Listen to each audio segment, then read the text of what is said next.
my series A Closer Look. Today, we're going to be taking a closer look at the Gullah people of America.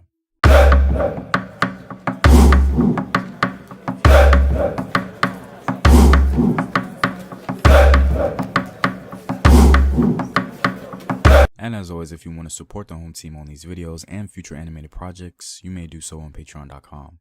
Also, go to afrographics.com, a website where you can find illustrative infographics on African history. All links in the description box below. The term Gullah refers to the language, culture, and peoples of the Sea Islands of South Carolina, Georgia, and northern Florida. These groups of former enslaved Africans are perhaps the most unique group of people in America because of their rich culture and because they've been here for so long. For the Gullah people, economic and social isolation created a unique Creole culture and society amongst them. In Georgia, Gullah people are sometimes referred to as the Geechie, a name derived from the nearby Gullah-Geechie River. The history of the Gullah people began with the large-scale migration of Caribbean planters to the South Carolina and Georgia Sea Islands in the 17th and 18th centuries. Relocating en masse with their newly enslaved and seasoned Africans, local planters re-established absentee plantations, where interactions between blacks and whites were limited.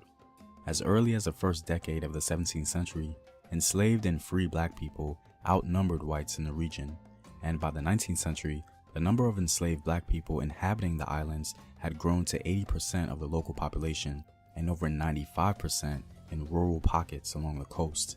The unusually large numbers of newly arrived enslaved Africans and African Americans in the region played a very important role in the development of the Gullah culture and language. This population, combined with their relative isolation from the rest of the country and other African Americans, fostered the Gullah culture and language. Some can even make a fair claim that the Gullah people are a subgroup or branch of the African American populace. The Sea Islands, which consist of several hundred low flat islands in close proximity to the South Carolina and Georgia coast, range in size from the small to larger islands located off the coast of urban centers. Well into the 19th century, the islands had limited contact with the mainland, creating a cultural hotspot for the various black peoples that gathered there. The coastal isolation of the islands also facilitated the continued importation of illegally imported Africans who were sold to Sea Island planters as late as 1858. The Gullah language consists of several regional dialects and can even sometimes be unintelligible to standard English speakers. Colonel Thomas Wentworth Higginson, abolitionist and author of Army Life in the Black Regiment, was among the many Northerners who remarked on the unique grammatical cadence and vocabulary of the Gullah people during and immediately after the Civil War.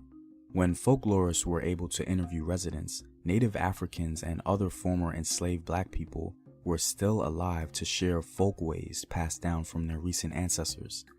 The Gullah people's contact with Africans reinforced beliefs and practices passed down centuries before. However, events of the 19th century also contributed to the development of Gullah culture. Immediately following the American Civil War, many whites abandoned their Sea Island plantations, leaving large numbers of enslaved people and freedmen with unregulated access to land. Precipitated by the arrival of Union troops and Northern aid workers, the islands became a testing ground for post-war programs that sought to integrate free men into free society. As white flight to the mainland further isolated the islands, inland African Americans seeking land brought language and culture from the outside to the region. Although some whites regained rights to their land after the war, the experiences of wartime land ownership helped limit the effects of black outmigration after emancipation. Once someone hears the Gullah language, it becomes hard to forget. The Gullah language represents a blend of European, Caribbean, and African elements acquired during the 3 centuries of the Atlantic slave trade. Contrary to the beliefs of 19th century scholarship, Gullah is not a simplified version of English, but a complex blend of English and several African languages. A pioneering figure concerning the African influence on Gullah language is an African-American linguist named Lorenzo Doe Turner. His work carried a debate for generations to come and has undoubtedly stood the test of time. Though others have tweaked his work, rearranging particular details, his discovery has been the foundation of studies on the African influence on the Gullah language. His book, Africanisms in the Gullah Dialect, was considered not only the pioneering work of Gullah language and culture, but also the advent of a new field in African American studies. Before him, it was largely assumed that African culture and language were erased by slavery, and that Gullah was simply dumbed down English, as mentioned before. He was the first to connect the Gullah dialect to its African origin. Turner elevated the debate from one based on speculation to one based on demonstration. Turner identified Africanisms in personal names, everyday conversation, and words heard only in songs, stories, and prayers amongst the Gullah people. He proclaimed that there were several African ethnic groups that contributed to the Gullah language. The languages consist of Wolof, Mandinka, Bambara, Fulani, Mende, Vai, Twi, Fante, Ga, Ewe, Fon, Yoruba, Bini, Hausa, Igbo, Bakongo, Ubundu, and many others. Gullah culture closely followed the pattern of language, borrowing heavily from African folkways. Anthropologists and folklorists have identified strong ties to African folk beliefs regarding family organization, religious practice, work patterns, and artistic expression. The enslaved Gullah people in rice-producing regions off the coast, for example, worked rice fields in an African manner using African-style baskets and fans to process the commodity. They also used baskets to carry goods in a style reminiscent of West and Central African culture and produce coiled pottery and household items identical to those produced in West Africa. When it comes to religion, the Gullah today are primarily Christian, but they incorporated elements of African song and dance into their religious practices, such as the ring shout. Gullah spiritualism is derived from African and Caribbean rituals. Even though the Gullah have been relatively isolated for years, the influx of tourism and other economic transformations have led to the decline of the Gullah way of life. Even though the numbers of Gullah speakers are in decline, their unique history and legacy in that region remains one of the gems of American history. Well, I'm all out, guys. If you like these videos and want to help out in its continued production, please consider supporting the home team on patreon.com. The link is in the description box below. Know thyself. Remember your ancestors. Peace.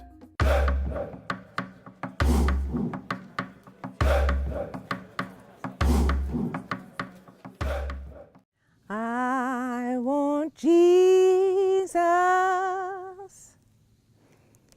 to walk with me when I'm on my lonesome journey. Lord, I want Jesus. I want Jesus to walk with me. Well, I die the day now for tell Huna something about my ancestor them.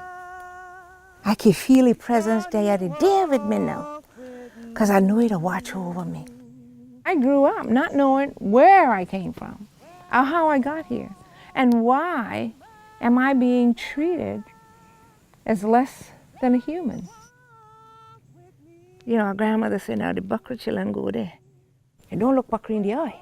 So I can't go over there no for play with them buckra them. We knew that the whites were different, but we didn't really know why. So it was just another day in the life of a little Gullah girl. To walk with me. And they been ya on these hallowed and sacred ground on this place we call Edisto Island, where I grew up. Oh, freedom. Oh, freedom. Almost everybody that lived on this island were enslaved Africans, or Gullah people. And the island they had nothing but plantation. And all they calling the white gold, you know. The cotton and the rice and all the indigo. The enslaved Africans had to find a way to communicate. So that language was pretty much born here in America. God tell us now y'all can eat all the trees in the garden. But the day you eat that tree in the middle of the garden, don't be day you die. My generation is really the last generation to have direct contact with Gullah-speaking people, and Gullah was their only language. You see a little red apple hanging on the tree. And unless we pass it on to our children, then it will die out. And Mom been bobtail ever since. You strip everything from her. All the children that snatch out the arm, carry the baby this way, the mad that way, the pad that way. And them in they had no sense of family at all. We have to let our young people know about the struggle. We have to go all the way back to Africa, where it all began, so that they know whose back they're standing on. And before I'd be a slave, I'd be buried in my grave and go home to my God and be free and be free.